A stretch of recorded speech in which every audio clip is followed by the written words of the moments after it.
quienes no les conozcan, ellos asistían a la iglesia hace unos años.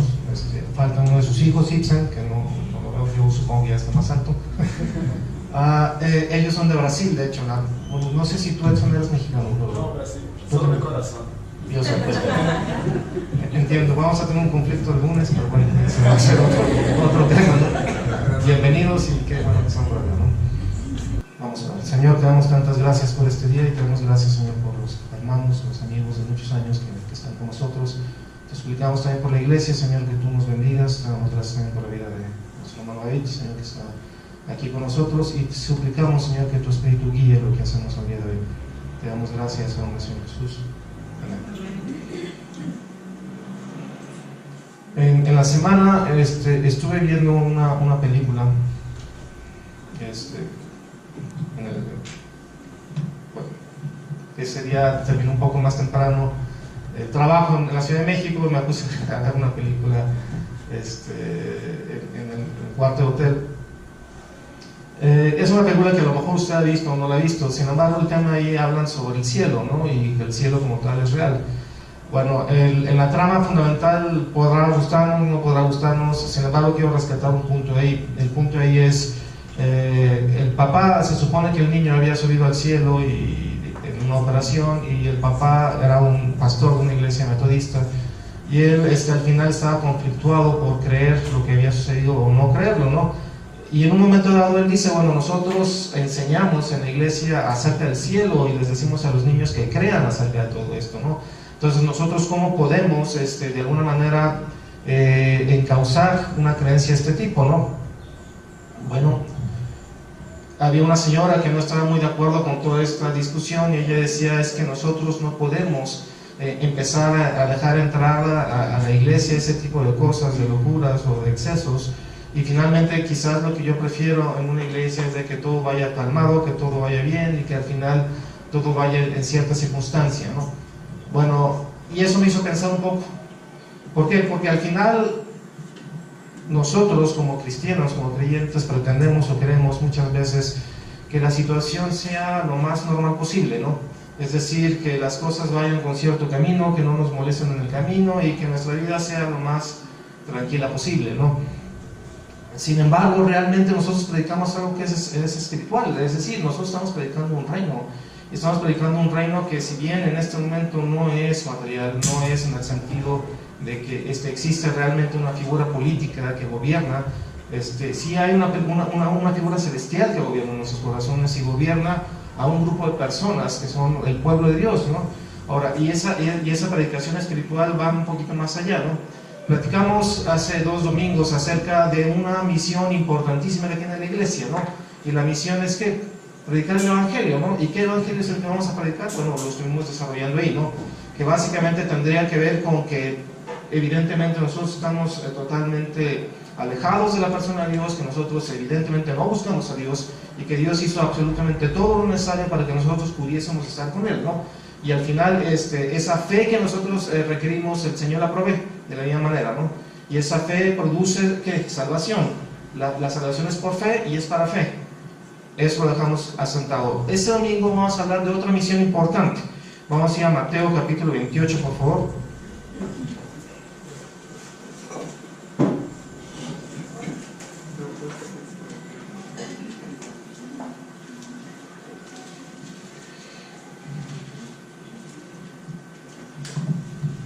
Versículo 18 dice, y Jesús se acercó y les habló diciendo, está hablando con sus discípulos, recordando un poco el tema. Él está ya yéndose, sus discípulos están en Galilea, está la despedida, todo se siente un tema de desolación hasta cierto punto, y Él les dice, toda potestad me es dada en el cielo y en la tierra. Dicho de otra forma, yo tengo toda la autoridad la tengo en el cielo y toda la autoridad la tengo en la tierra, y eso es muy tremendo. Yo no podría decir que yo tengo ni tan siquiera autoridad con la perra en mi casa, porque es cierto, o sea, tenemos una perra en casa ahora, y a la única persona que no le hace caso es a mí, obviamente. Pero nuestro Señor dice, toda la autoridad la tengo en el cielo, y esa es una declaración tremenda, pues porque al final Él tiene autoridad sobre todos los ángeles, sobre todas las inteligencias creadas. Y Él dice que además tiene toda la autoridad en la tierra. Y por esa autoridad, fíjese lo que dice Después, por tanto, id y haced discípulos a todas las naciones, bautizándolos en el nombre del Padre, y del Hijo, y del Espíritu Santo, enseñándoles que guarden todas las cosas que os he mandado, y aquí yo estoy con vosotros todos los días hasta el fin del mundo. Hay un mandato muy claro aquí, que es hacer ¿qué? Discípulos. Discípulos. O sea, predicar el Evangelio, hacer discípulos, son dos cosas que vienen encadenadas. Es decir, el objetivo último de predicar el Evangelio es que generar un discípulo, uno o varios, obviamente, ¿no? Ahora, ¿pero qué es discípulo? Me tomé la libertad de tratar de indagar etimológicamente la palabra discípulo y quedé más o menos en las mismas. ¿Por qué? Porque discípulo es mate o matestes en griego, que básicamente quiere decir discípulo. O sea, que queden las mismas. Y la otra palabra, la palabra griega, es from, la palabra hebrea. No como from desde en inglés, bueno, más o menos, pero y quiere decir discípulo. O sea que de alguna manera queden las mismas. Sin embargo, la definición dice que es un seguidor.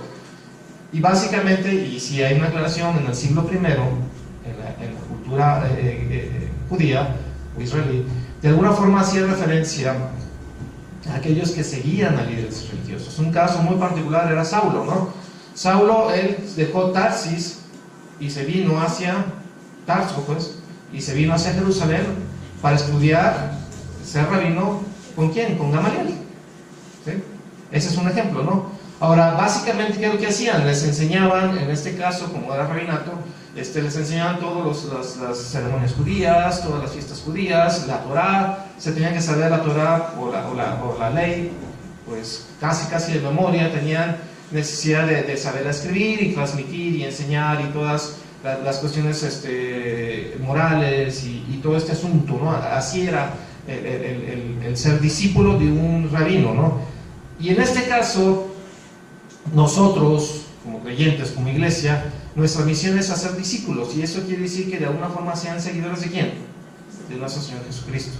Ahora, esto tiene muchas implicaciones, y nos vamos a basar, y ahí nos vamos a quedar en Juan capítulo 8.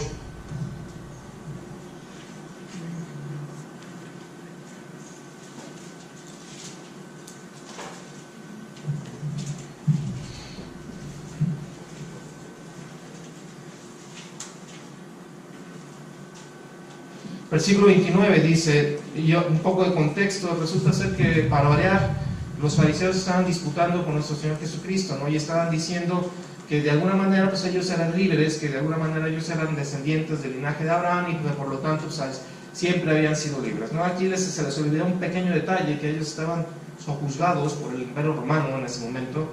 No eran necesariamente esclavos, pero tampoco eran necesariamente libres. Y tan era así que el gobierno no lo podían ejercer ellos. O sea, realmente había un etnarca, y ese etnarca había sido puesto por Roma, ¿no? Y había ciertas cosas que sí tenían mayores privilegios los judíos que otras etnias. Es decir, en el tema del culto, los romanos nunca entendieron el tema de por qué los judíos eran tan monoteístas.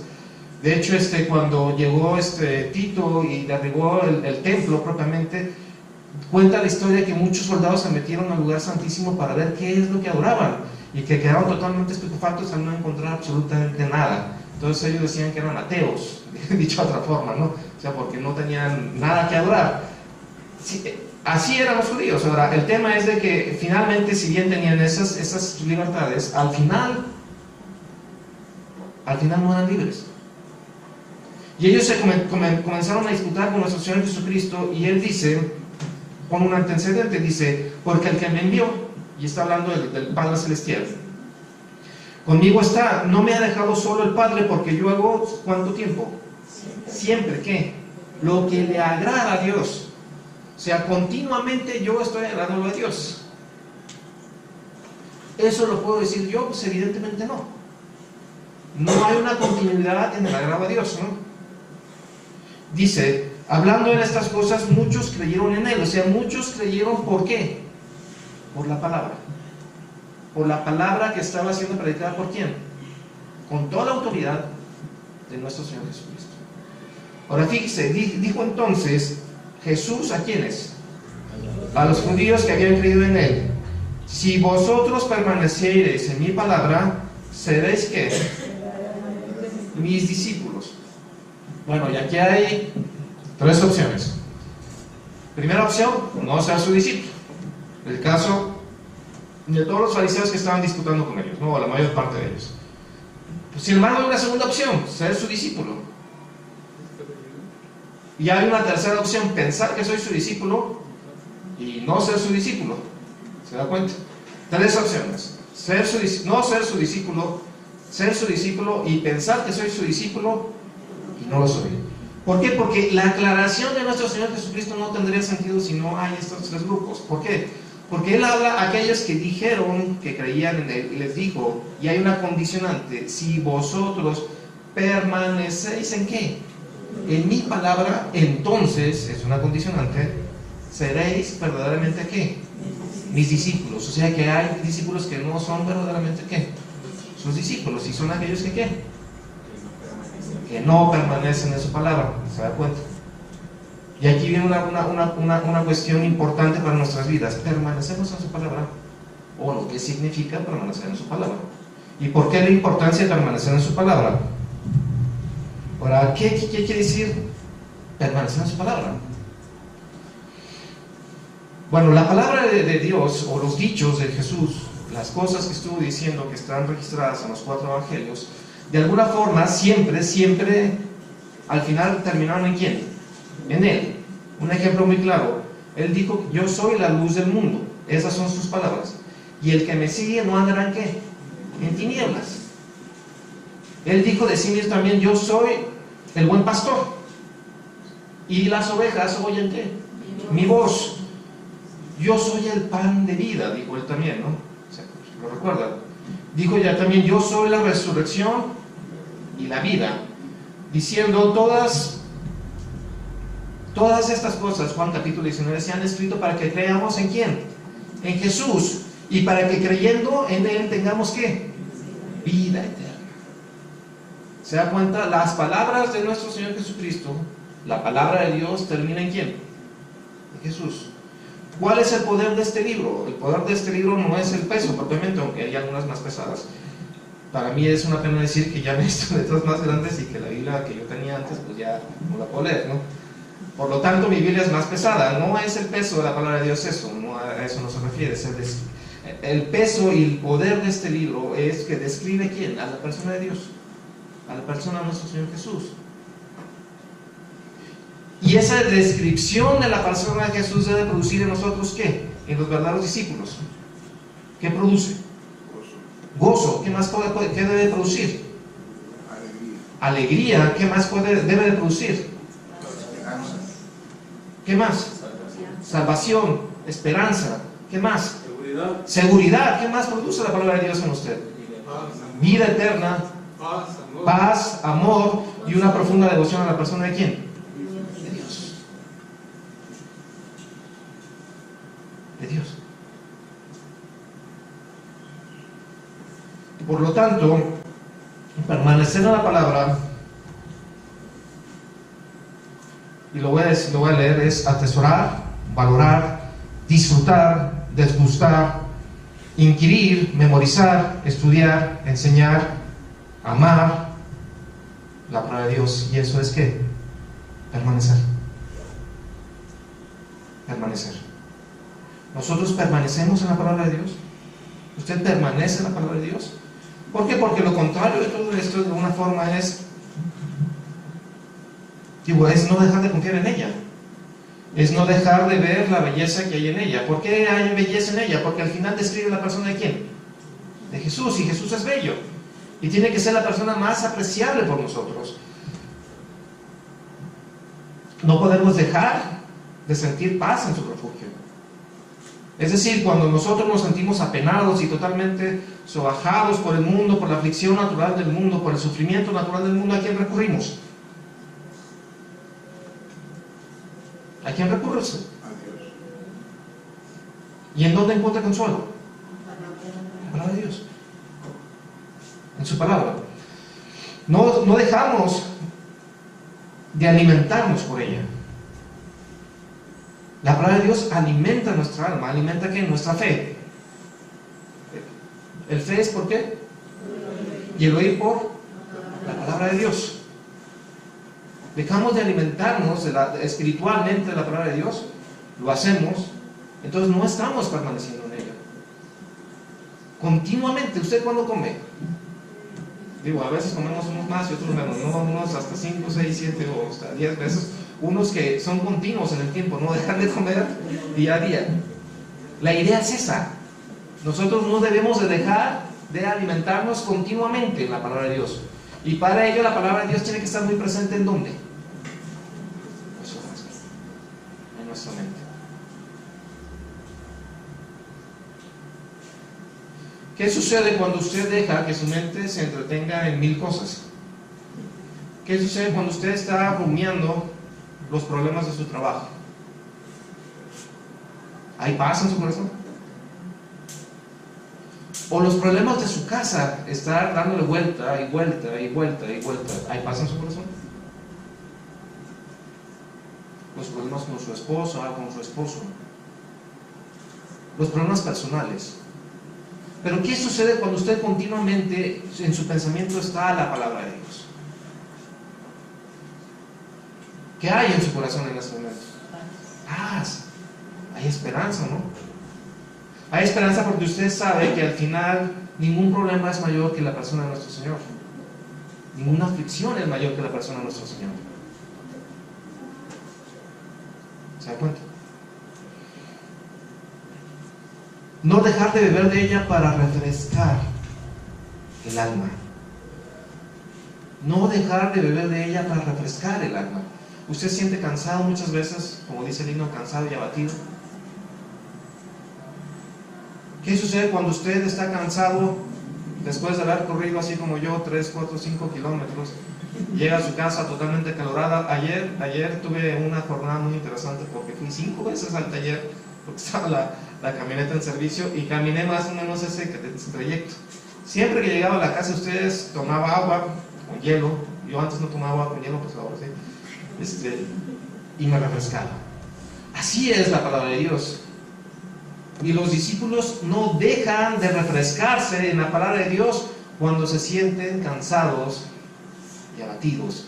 Es nuestro refugio, es nuestro refrigerio. Dice además, no dejar de ser iluminados por ella, ¿no? ¿Cuántas veces hemos tenido que tomar alguna decisión? ¿Y cómo es el proceso de tomar decisiones en su vida? Digo, luego mi esposa y yo tenemos ese problema porque yo tiendo a ser un poquito... ¿Cómo será? Temerario. Malamente lo digo porque no, yo creo que las decisiones deben de ser tomadas en oración y en el refugio de la palabra de Dios. Una cosa es decir lo que estoy diciendo, otra cosa es hacer lo que me estoy diciendo, ¿no? Y ese es el punto. Además, no dejar que la palabra de Dios siga siendo la esperanza para nosotros. ¿Qué es la esperanza, hermanos? La esperanza es la fe en los actos futuros de Dios, en el futuro, y la esperanza está cimentada en ello. Usted puede sentirse totalmente abatido, pero muchas veces en ese hoyo profundo en el cual nosotros estamos, nos agarramos de algo. Esperanza se llama eso. ¿Cuál es la esperanza de su vida? ¿Sacarse la lotería? ¿Que España gane el mundial? No va a ser en este porque ya lo echaron. ¿Se da cuenta? La esperanza debe ser basada ¿en quién? En el reino de Dios. ¿Y qué libro habla del reino de Dios? Este.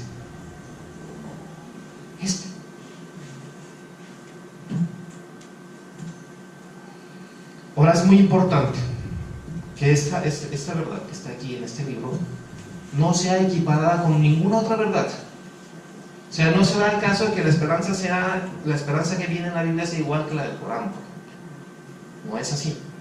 No es el mismo caso que esta esperanza, este libro, sea igual a la verdad que te digan los astros, la astrología, o los adivinos, o el folclore popular. No, la verdad que viene en la palabra de Dios está sobre cualquier otra cosa. Y nosotros, los discípulos de nuestro Señor Jesucristo, atesoramos esto como la más grande verdad y última verdad. Jesús dijo de sí mismo: yo soy el camino, la verdad y la vida. Visto de una manera totalmente filosófica, el concepto de verdad que nosotros tenemos es una persona y esa persona es Jesús. Y este libro habla de la persona de Jesús, por lo tanto esta es la verdad. La verdad. Puede sonar hasta chocante, si usted quiere, porque estamos hablando de una verdad exclusiva, que no la compartimos con nadie. Pero déjame decirle también que todos los credos son exclusivos. Y nuestra verdad exclusiva es esta: la palabra de Dios. Ahora, como iglesia tenemos dos mandatos, dos obligaciones, dos responsabilidades. Una es, como discípulo de nuestro Señor Jesucristo, no dejar de predicar la palabra de Dios. No dejar de predicar la palabra de Dios. Porque cuando vienen a usted y le piden un consejo, su consejo será ¿cuál? La palabra de Dios. Cuando vienen a usted para pedirle cualquier otra opinión, su opinión va a estar basada ¿en qué? En la palabra de Dios. No en otra verdad, no en una ocurrencia propia. Nosotros, Pablo decía que le instaba a Timoteo a predicar la palabra de Dios, que instes a tiempo y fuera de tiempo, es decir, te doy chance que seas imprudente. ¿Se da cuenta? ¿Pero qué? La palabra de Dios. Pero no solamente predicarla, hermanos. Los discípulos de Cristo enseñan la palabra de Dios. Hago una distinción ahí porque si bien la predicación es así como muy expositiva, la enseñanza es un poco más día a día. Día a día. Hay un concepto amalgamado, no sé, por el tiempo, por la circunstancia, en que el discipulado como tal es un curso de capacitación. Bueno, y funciona en el tema de darle cierta cerradura al tiempo y el sentido de ser discipulado. Sin embargo, el discipulado como tal más bien es toda una vida. ¿Y está basado en qué? En enseñar ¿qué? La palabra de Dios. Porque esa enseñanza deberá de tener un efecto en el verdadero discípulo, y en el verdadero discípulo es transformar su corazón, transformar su vida. Expuestos a la palabra de Dios, transformamos nuestra vida. ¿Quién es el agente transformador de nuestra vida? Dios, el Espíritu Santo. ¿Y cómo lo transforma? De gloria en gloria, mirándonos como un espejo, expuestos por la palabra de Dios. ¿Se da cuenta? ¿Cuál es entonces el mandamiento o la misión de la iglesia en ese sentido? Enseñar la palabra de Dios, predicar la palabra de Dios. ¿Cuál ha sido la esencia de la iglesia por muchos años? Enseñar la palabra de Dios. O el tema de la escuela dominical no es que sea un curso más de Biblia, ¿no? El objetivo deberá de ser hacer discípulos a través de ello. ¿Enseñando qué? La palabra de Dios. La enseñanza de la iglesia desde el púlpito tendrá que ser ¿qué? La palabra de Dios. No hay más, no hay menos. Es lo que es. La palabra de Dios. ¿Cómo es entonces que yo sé que soy su discípulo? Bueno, primero, ¿qué se necesita hacer para ser su discípulo? Bueno, para ser discípulo de nuestro Señor Jesucristo, como mencionó Jeff un poco antes, es nacer de nuevo primero. Es escuchar el Evangelio, creer, tener fe, ser perdonado por la persona de nuestro Señor Jesucristo y transformado ¿por quién? Por el Espíritu Santo, nacer de nuevo. Y esto puede parecer raro, porque aún a Nicodemo le parecía raro. O sea, ¿cómo puede un hombre siendo grande meterse al vientre de su madre y volver a nacer? Es una pregunta muy lógica. Sin embargo, no estaba hablando de eso. Él estaba hablando de una forma de que nosotros estamos muertos por el pecado, que no podemos ir delante de Dios, y que ese pecado es una obstrucción a nuestra relación con Dios, y que el Señor en su santidad no puede permitir que el pecado esté con Él. Y en su justicia nosotros estamos separados de la persona de Dios. Sin embargo, Dios en su gran misericordia ofreció un sacrificio que es su Hijo, para que nosotros podamos tener la paga del pecado y de la ira de Dios en Él, y que confiando y teniendo fe en nuestro Salvador, que es nuestro Señor Jesucristo, el único Salvador, el único nombre en el cual nosotros podemos tener salvación, nosotros podamos ser salvos. Y en ese momento nosotros nacemos de nuevo, no por la voluntad del hombre, sino por la voluntad de Dios. Naciendo de nuevo, hay una nueva naturaleza, y esa nueva naturaleza puede estar en comunión con Dios, puede crecer en la voluntad de Dios, y se va transformando ¿en quién? ¿En la imagen de quién? De Cristo. El propósito ulterior es que usted sea un cristito.